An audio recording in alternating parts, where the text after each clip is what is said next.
Hi, and welcome back.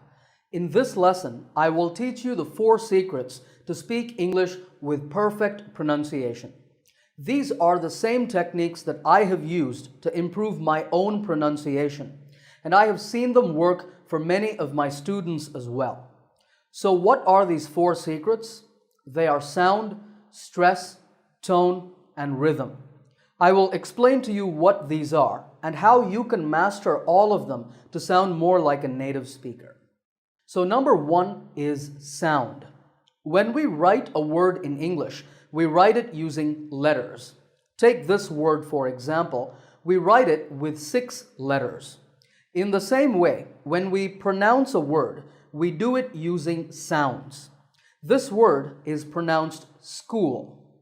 You see that the written form has 6 letters, S, C, H, O, O, L, but the spoken form has 4 sounds, S, K, U, and L. Every word in English has both consonant sounds like G, L, T, S, etc., and vowel sounds like A, E, U, and so on. Here's another example, women. This word is written with 5 letters and it's spoken with 5 sounds, but notice that both the O and the E are pronounced as short I sounds, women. This is because in English, the spelling and pronunciation of a word can be very different. And for this reason, whenever you say a word, you need to get the sounds right. If you try to simply read the spelling, you might go wrong. So you must use a dictionary to learn the correct pronunciation of words. I suggest that you use an online dictionary like Cambridge, Oxford, or Merriam-Webster, because that way, when you search for a word, you can see the pronunciation in phonetic symbols, and you can also click a button to hear the correct pronunciation.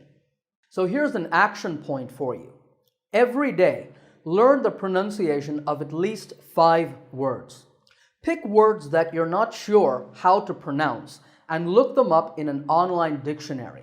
Play the audio on the website or app and practice along with it. For each word, practice saying it correctly at least 5 times. This is my 5x5 method. Practice the correct pronunciation of 5 words 5 times every day. Secret number 2 is stress. What does it mean to stress something? Well, it means to give it emphasis or importance.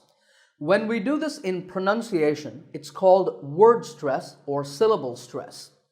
Take the word school. You know that there are 4 sounds, but we don't say sk, u, ul. We say all the sounds together as one group, school. This grouping of sounds is called a syllable. In the word women, there are 2 syllables because there are 2 groups of sounds, wim and in. If a word has 2 or more syllables, one syllable will always be stressed. That is, it will be given more importance than the others. In this word, notice that we stress the first syllable, women. The apostrophe, the little mark before wim, indicates this. Here's another word, correct.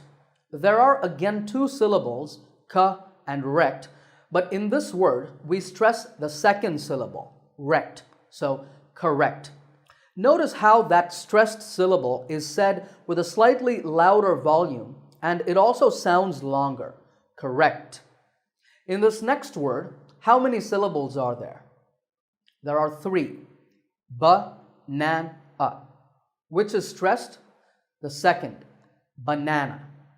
Here's one final example, 3 syllables again, afternoon. This time, the third syllable is stressed, so afternoon, like when we say good afternoon.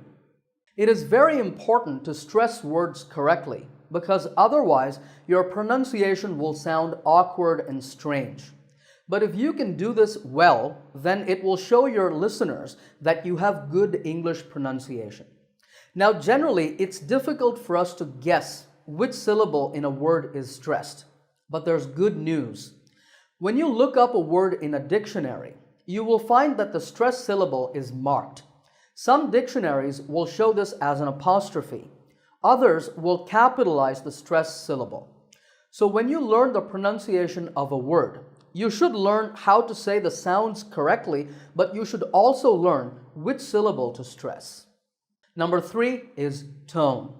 Another name for this is intonation. This means the way our voices go up and down when we speak. So it refers to the changes in the pitch of our voice.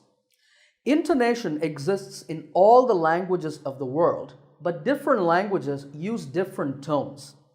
So this means that when you speak English, you might be using the intonation of your language. But to sound natural, you need to learn the tones of English. Thankfully, English has just 2 major tones. These are called a rising tone and a falling tone. Have a look at this example. I work as a teacher. This is a falling tone because notice how my voice goes down in pitch at the end. I work as a teacher. Here's another example. Do you like ice cream? This sentence has a rising tone because my voice goes up at the end. Do you like ice cream? And this one, what's your favorite color, has a falling tone. What's your favorite color? These 3 sentences show us the 3 main rules for intonation in English. Statements or affirmative sentences are usually said with a falling tone. Yes or no questions are said with a rising tone, and questions that ask for information with question words like who, what, when, where, why, and how normally have a falling tone.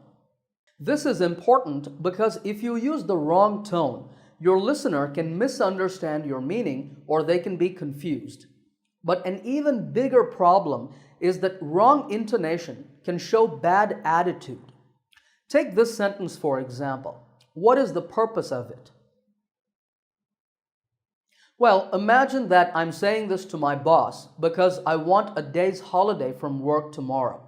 So I'm asking for permission. This type of sentence should be said with a falling tone to show politeness. But let me do the opposite. Let me say it with a rising tone.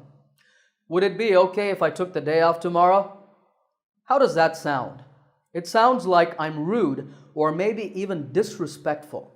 But notice how it sounds when I use the correct falling tone. Would it be okay if I took the day off tomorrow? Isn't that more polite?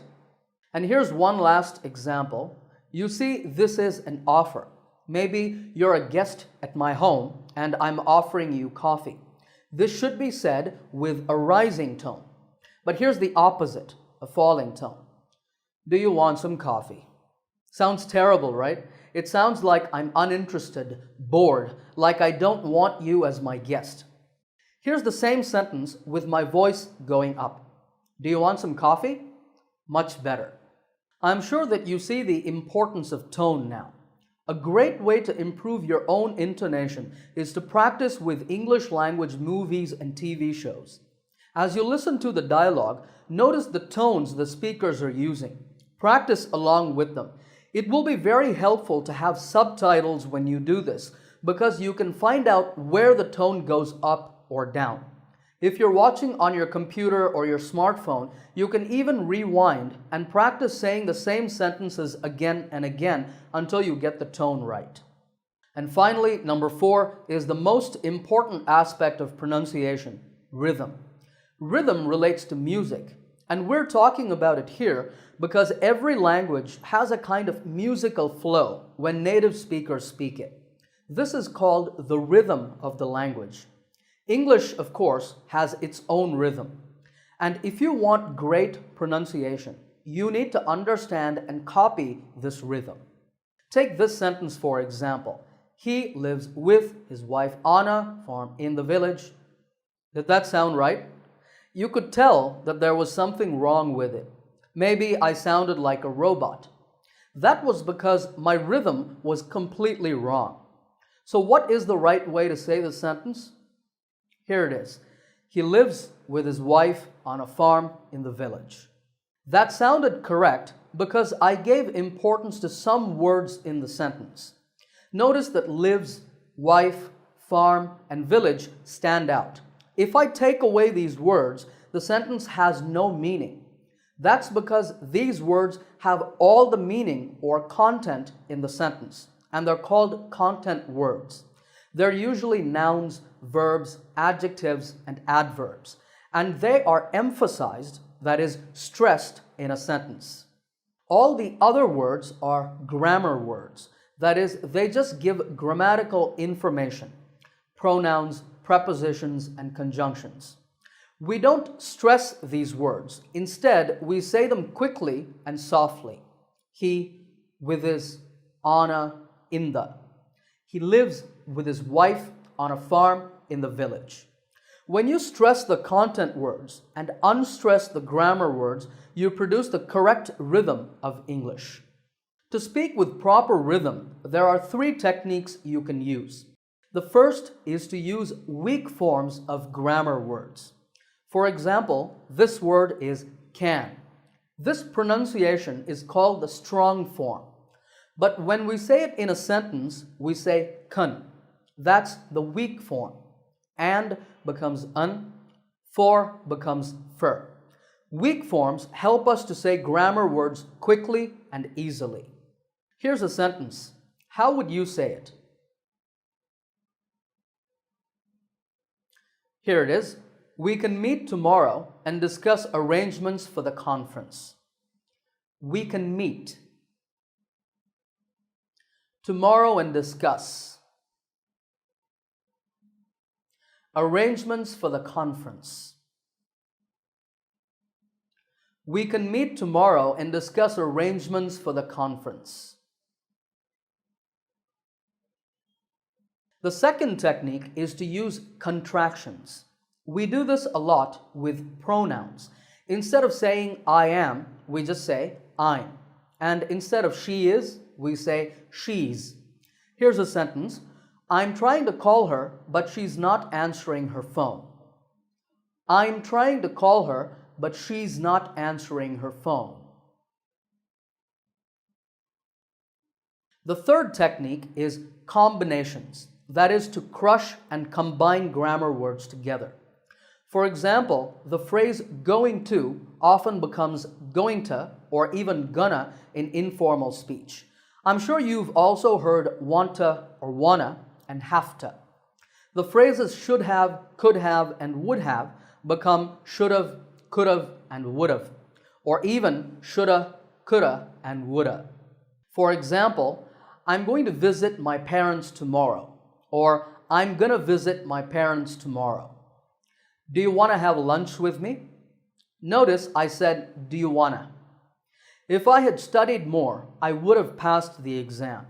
We can contract I had to I'd and would have to woulda. If I'd studied more, I would have passed the exam. There are many more weak forms, contractions, and combinations. You should study and practice them in your own time.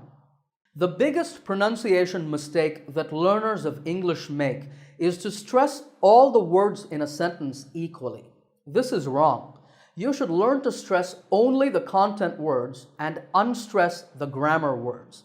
Rhythm is also sometimes called sentence stress for this reason.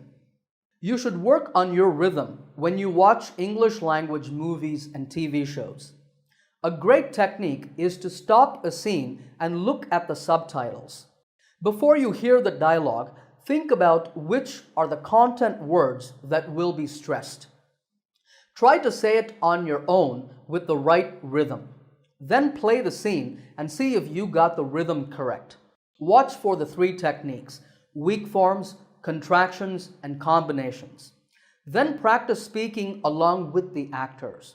This will give you the ability to both identify the rhythm of English and to be able to use it correctly. All right, those are the 4 secrets to perfect English pronunciation: sound, stress, tone, and rhythm. Remember to practice regularly with the exercises I shared with you in this video. And if you liked this lesson, give it a thumbs up by hitting the like button. Also, subscribe to this channel by clicking the subscribe button to get my latest lessons right here on YouTube. Happy learning, and I will see you in another lesson soon.